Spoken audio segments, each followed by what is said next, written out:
Assalamualaikum warahmatullahi wabarakatuh. Selamat malam Bapak Ibu. Saya hari ini akan berbicara mengenai feel good, law of attraction.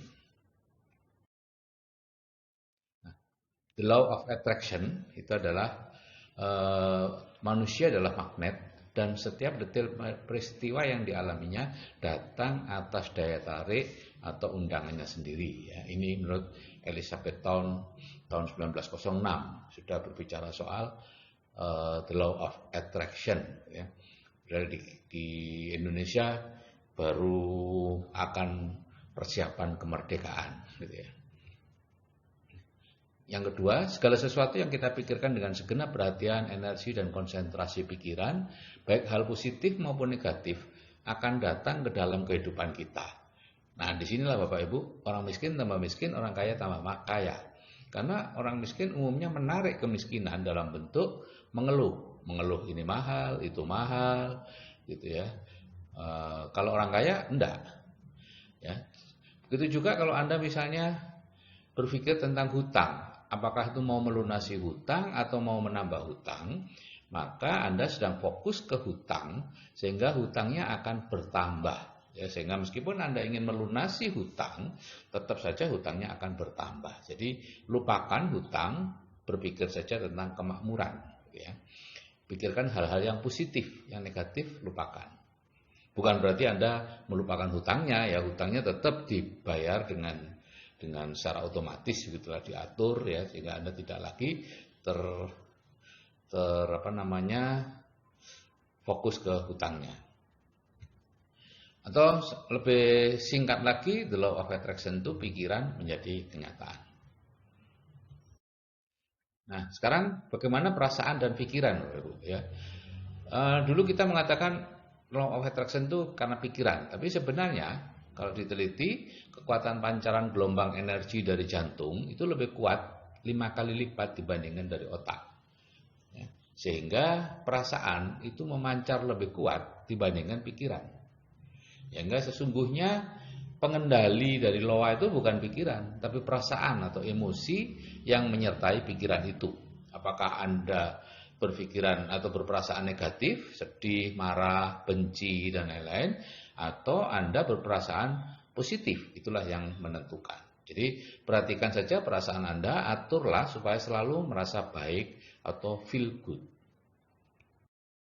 Nah, ini adalah level-level energi emosi atau perasaan ya.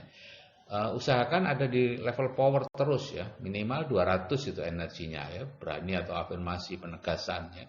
Percaya, yakin, optimis, memaafkan, memahami. Anda lihat makin ke atas itu energinya makin besar. Di situ ketenangannya, tenang, hening, kebahagiaan yang luar biasa, emosi yang tidak terlukiskan itu karena pencerahan ya, dan sebagainya. Tapi kalau Anda berada di bawah di dalam zona force, menghina orang lain ya, menganggap orang lain karena berbeda cara berpakaian saja sudah merendahkan, atau benci kepada suatu etnis tertentu atau kepada ya siapapun, Anda tanpa sadar Anda benci walaupun sebetulnya tidak tahu kenapa harus benci.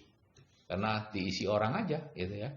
Anda lihat, baca, hilangkan mental block ya, itu ada di situ kenapa Anda bisa membenci. Dan hasrat atau keinginan yang sangat kuat sehingga kemerungsung istilahnya ya gitu ya.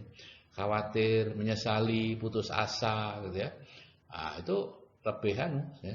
Saya banyak mendapat pertanyaan atau pernyataan, "Dok, kalau saya misalnya ingin 100 juta 1 tahun lagi," wah itu kemerungsung banget, itu negatif banget Bapak Ibu. Hati-hati ya.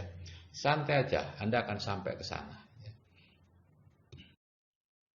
Ini ada 4 langkah untuk jadi selalu feel good atau selalu merasa baik ya, yaitu dengan membuat buku syukur dan jurnal syukur. Yang kedua bersikap fleksibel, dan yang ketiga berpikir bahwa semua hal belum bisa dinilai karena memang belum selesai. Dan keempat kalau terpaksa ya anggap gila sementara. Ini akan saya bahas satu persatu ya. Membuat buku syukur dan jurnal syukur itu seperti ini Bapak Ibu ya. Buku syukur berisi hal-hal yang kita syukuri sejak kita lahir sampai hari ini. Jadi membuatnya cukup sekali saja gitu ya. Cuman sering dibaca.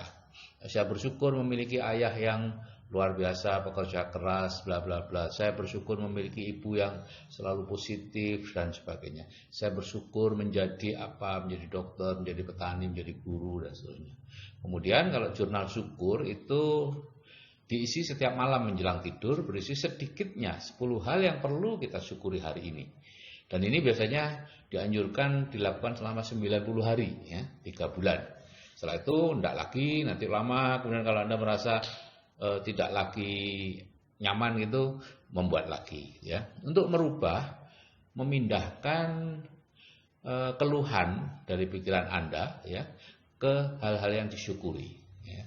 Karena itu paksakan untuk mensyukuri 10 hal minimal sehari itu. Ya, saya bersyukur mendapat kiriman pisang goreng dari tetangga, ya.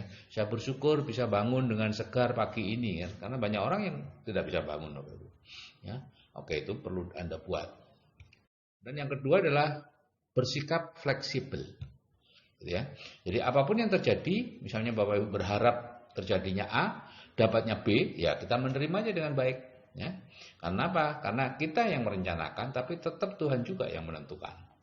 Apapun yang terjadi itu bisa terjadi hanya atas izinnya. Ingat bahwa tidak ada debu terbang dan daun jatuh yang terjadi tanpa seizinnya.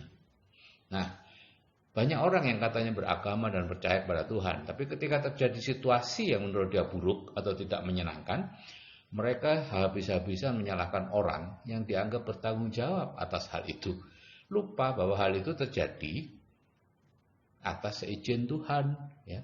Jadi itu sama saja dengan menghujat Tuhan yang sudah mengizinkan atau memberi izin peristiwa itu terjadi.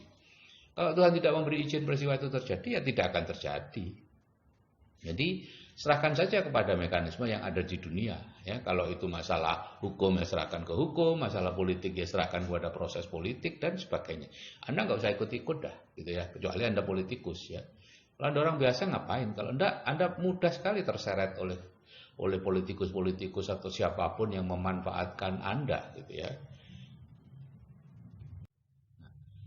Kemudian yang ketiga adalah berpikir bahwa semua yang terjadi ini belum selesai. Jadi belum bisa dinilai Bapak Ibu, ya. Hal-hal yang nampak buruk mungkin merupakan awal dari proses ke arah kebaikan. Begitu juga hal-hal yang nampak baik mungkin merupakan awal dari kondisi yang lebih buruk, ya. Jadi Bapak Ibu mungkin ingat cerita saya tentang petani miskin dengan kuda betina miliknya, ya. Jadi ada petani miskin di Cina. Saya tidak tahu kenapa kok di Cina, ya. Karena kenapa nggak dibuat di Sumba atau apa gitu, ya. Ya di Sumba aja deh. Ya, ada petani miskin di Sumba punya kuda betina, ya. Kemudian kudanya hilang. Tetangga-tetangga petani tidak merasa sedih, tapi petani santai aja. Seminggu kemudian si kuda datang dengan 7 ekor kuda jantan. Semua orang gembira, petani biasa aja. Kemudian anak si petani besoknya mencoba menaiki kuda jantan tadi dan jatuh sehingga kakinya patah. Maka semuanya satu desa sedih gitu ya, menunjukkan kesedihannya, tapi petani juga tenang aja. Nah, kemudian beberapa bulan kemudian ada utusan dari kekaisaran, ya kembali ini ke Cina berarti ya, untuk mencari prajurit-prajurit yang akan maju perang. Biasanya tidak kembali. Nah, anak petani itu tidak terpilih karena dia pernah patah kakinya. Jadi Bapak Ibu di sini kelihatan bahwa negatif itu awal dari positif, yaitu hilangnya kuda, itu awal dari, kalau kudanya tidak hilang, petani nggak dapat tambahan 7 ekor kuda jantan, dan seterusnya. Jadi Bapak Ibu, santai saja ya, jangan terbawa situasi sesaat, tetaplah merasa baik, karena itu belum dinilai, ya, belum bisa dinilai. Kapan dinilainya? Kalau di bahasa Tionghoa kita baru bisa menilai kalau sudah terdengar bunyi 4 paku di atas peti, artinya sudah mati Bapak Ibu, itu baru bisa dinilai. Kemudian yang terakhir adalah anggap gila sementara, ya. Jika Anda diomeli orang gila, apakah Anda akan marah? Enggak kan pastinya, gitu ya. Mengapa kalau diomeli suami atau istri atau atasan atau siapa saja yang kita kenal, kita ikut marah? Mengapa enggak kita anggap aja dia sedang, ya mohon maaf deh, gila sementara, ya. Karena memang pada saat seseorang marah dia kehilangan kontrol diri, ya kita anggap aja dia sedang gila sementara. Dengan begitu kita bisa terlepas dari keinginan untuk ikut marah dan tetap feel good, gitu ya. Nah, oke Bapak Ibu, perasaan Anda saat ini menentukan masa depan Anda. Jadi jagalah perasaan Anda supaya tetap baik, ya. Usahakan perasaan Anda tetap di zona power, bukan zona force. Oke, saya kira sekian. Selamat malam. Wassalamualaikum warahmatullahi wabarakatuh dan salam sejahtera.